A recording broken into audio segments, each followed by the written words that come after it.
오늘은 청산과부의 소원을 들어주어서 그 집안의 끊어진 대를 이어준 선비 이야기입니다. 구독과 좋아요 그리고 알람 설정 부탁드립니다. 재미있고도 좋은 글로 보답하겠습니다. 영남의 박선비가 과거를 보러 떠나기 전날 평소 잘 알고 지내던 노스님이 일부러 집에 들러서는 말했다. 그대는 이번 과거에 장원 급제할 것이요. 가던 길에 느티나무 근처 시냇가에서 빨래하고 있는 하얀 옷을 입고 흰 수건을 쓴 여인을 만날 터인데 그 여인과의 인연을 허투루 보지 마시오. 소승의 말대로 한다면 매우 길한 일이 앞으로 생길 것이외다. 용기를 북돋아 주기 위한 덕담이라 생각한 선비는 웃는 낯으로 그렇게 하겠다고 말하고는 한양으로 떠났다. 길을 가다가 몸도 지치고 땀도 흘러서 냇가에서 땀을 훔친 다음 느티나무 아래로 가서 쉬고 있는데 정말로 스님이 말한 그대로 하얀 옷을 입고 흰 수건을 쓴 여인이 느티나무 근처에 있는 시냇가에서 빨래하고 있었다. 말을 붙여보고 싶었으나 남의 이목도 있고 해서 선비가 우물쭈물 망설이고 있었는데 그때 문득 여인이 먼저 물어왔다. 선비께서는 과거 보러 가십니까? 그렇습니다. 장원하실 분이십니다. 아니, 그게 무슨 말입니까? 반드시 장원하실 것이니 부디 저를 잊지 마셔요. 그러지 말고 무슨 까닭인지 속 시원하게 연유를 말해보시오. 지난밤 꿈속에 황룡이 물가에서 목욕하고는 이 나무 아래에 다리를 틀고 있었습니다. 제가 그 꼬리를 잡자 하늘로 날아 올라갔습니다. 이상하다는 생각이 들어서 이곳에 와보았는데 행차가 황룡이 목욕하였던 곳에서 목욕하셨고 황룡이 딸이 틀었던 곳에 앉아 계셨습니다. 그러니 제가 행차를 따르지 않고자 한들 그럴 수 있겠습니까? 저는 저 마을에 사는 김첨지의 며느리이온데 얼마 전에 역병으로 남편을 잃어 시아버지와 며느리가 서로 의지하며 살고 있습니다. 친정부모가 자식이 없는 저를 애처롭게 여겨 제 뜻을 꺾어 제가 시키려 하십니다만 늙은 시아버지를 봉양할 사람이 없어서 제가 한사코 따르지 않고 있습니다. 오늘 저녁 꼭 제 집에 묵어 가시지요. 적으나마 노잣돈을 챙겨드리고자 합니다. 여자가 집으로 들어가자 남의 눈도 있고 해서 선비는 느티나무 아래에서 빈둥거리며 해가 지기를 기다렸다. 땅거미가 지기 시작하자 선비는 여인의 집 대문 앞에서 하룻밤 묵어가기를 청하였다. 집주인이 허락하고 매우 후하게 대접해 주었다. 밤중이 되자 여인이 선비의 방에 엽전 한 꾸러미를 넣어주고 갔다. 다음 날 이른 새벽 여인은 장독대 위에 청수를 떠다 놓고는 두 손을 모아 빌었다. 부디 이 집을 지켜주소서. 선비님이 과거에 급제하여 쇳내의 부탁을 잊지 않고 돌아오시길 바랍니다. 그때 늙은 시아버지가 조용히 나타나 며느리의 비는 모습을 지켜보았다. 네 마음이 이리 간절하니 하늘이 어찌 외면하겠느냐. 시아버지는 말끝을 흐리며 눈물을 보였다. 여인은 황룡의 꿈을 다시 떠올리며 마음속으로 서원했다. 만약 선비님이 돌아오신다면 제 한 몸을 기꺼이 희생하여 집안의 대를 잇도록 하겠습니다. 여인의 이 서원은 훗날 김첨지 집안이 후사를 가지도록 길을 트는 복선이 되었다.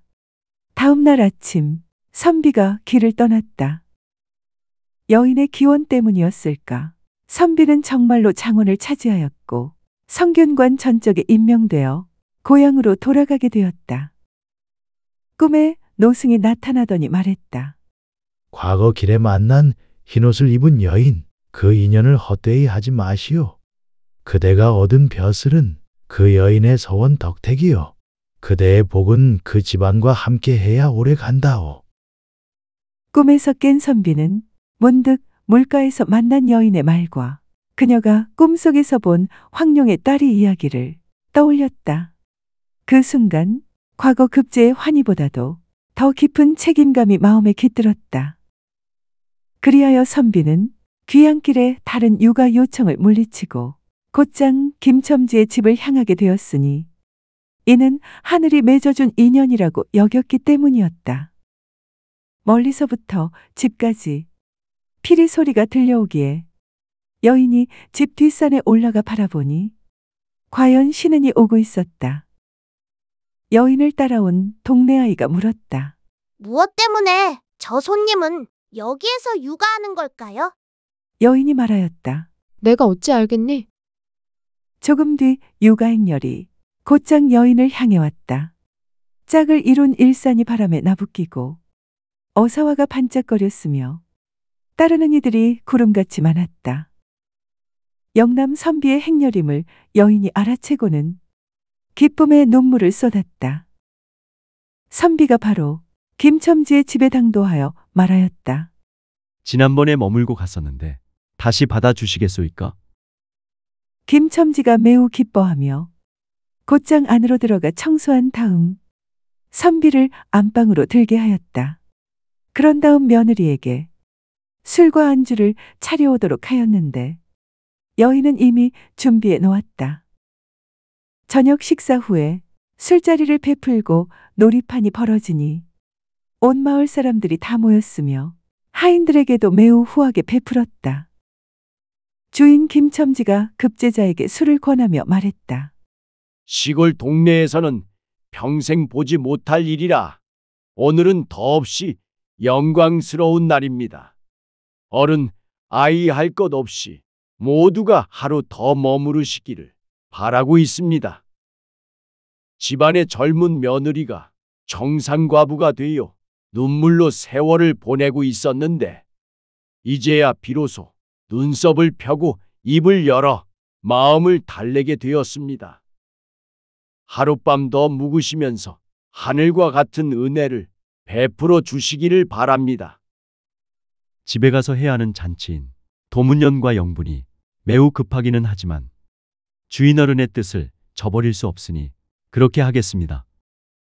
잔치가 끝난 뒤 김첨지가 영남 선비를 마주하고 앉아 차분하게 속셈을 털어놓았다. 저는 본래 한양 사람인데 이곳에 와 3대에 걸쳐 혈혈단신 의지할 곳조차 없이 살았습니다. 하나뿐인 아들은 젊은 나이에 병에 걸려 몇 년 앓더니 죽었고 젊은 며느리 하나 의지하고 사는데 매우 순박하고 효성스러우며 마음씨가 넉넉하니 제가 끝내 박복한 사람은 아닌가 봅니다. 친정 부모가 며느리의 뜻을 꺾으려고 하였으나 며느리가 따르지 않았습니다. 저는 나이가 많아 오늘 내일하는 사람입니다. 며느리가 집안을 지키고 정절을 온전히 하고자 해도 강포한 자에게 욕을 당하거나 그렇지 않으면 스스로 죽음을 택할 것입니다. 감히 우러러 청산과부를 부탁드리니 한양으로 가실 때마다 이 집에 유숙하여 주인을 정한다면 며느리가 행차의 힘에 기댈 방도가 생기게 될 것입니다. 선비가 말하였다. 알겠습니다. 집주인이 말을 이었다. 주인을 삼기로 허락해 주셨으니 제 며느리를 한번 돌아봐 주시기를 청합니다. 아들을 낳게 된다면 저의 집과 전장에 영구히 주인이 생기고 청산과부는 훈일을 잘 처리할 방도를 생각할 것입니다. 저는 죽어도 걱정이 없어 죽는 날이 곧 새로 태어나는 날이 될 것입니다. 행차께서는 어떻게 생각하시는지요? 선비가 한참을 생각하다가 난색을 표하였다. 주인을 정하는 거야 괜찮으나 며느리를 돌아봐 달라는 청은 안 되겠습니다. 의리상 어떻게 하겠습니까? 강포한 자의 소나귀에 들어가느니 차라리 날있게 바쳐 좋은 뜻으로 인연을 맺는 것이니 어떻습니까? 더군다나 며느리가 정절을 온전히 지킨다 한들 며느리가 죽고 나면 집과 전장이 갈 데가 없고 무덤을 부탁할 사람도 없습니다. 며느리에게 혈육을 하나 갖게 해 주신다면 그 자손이 곧 저의 자손과 다를 것이 뭐 있겠습니까?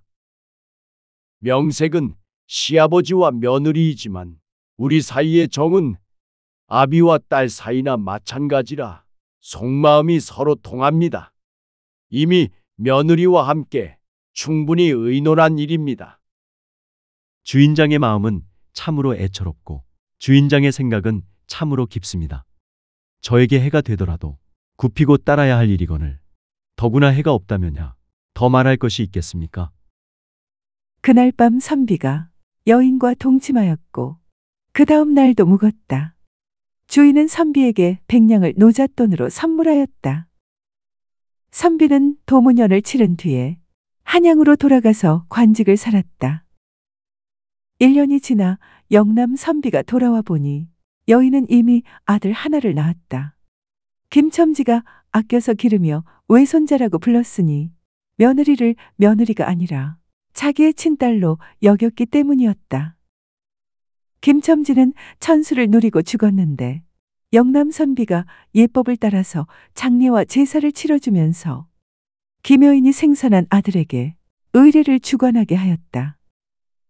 김첨지의 전장은 김씨 산소의 위전으로 삼았고 김첨지의 유언에 따라 손자의 혼례에도 아버지가 되어 직접 참여하였다. 훗날 김첨지의 며느리가 죽자 역시 김씨 산소 아래에 묘를 조성한 다음 아들에게 3년간 심효살이를 하게 했다. 김첨지가 원하는 대로 그의 산소에는 대대로 주인이 있게 되었으며 그 자손은 매우 번성하였다. 김첨지의 며느리를 절부라고 할 수는 없을 것이다. 그러나 효부라고 하기에는 손색이 없다. 김첨지와 영남선비는 착하고 바른 사람이라 권도를 행하면서도 사리에 어긋나지 않았다. 들어주셔서 고맙습니다. 용어 풀이와 참고문헌 그리고 자료 출처는 명기만 하고 따로 읽지는 않겠습니다. 참고하시기를 바랍니다.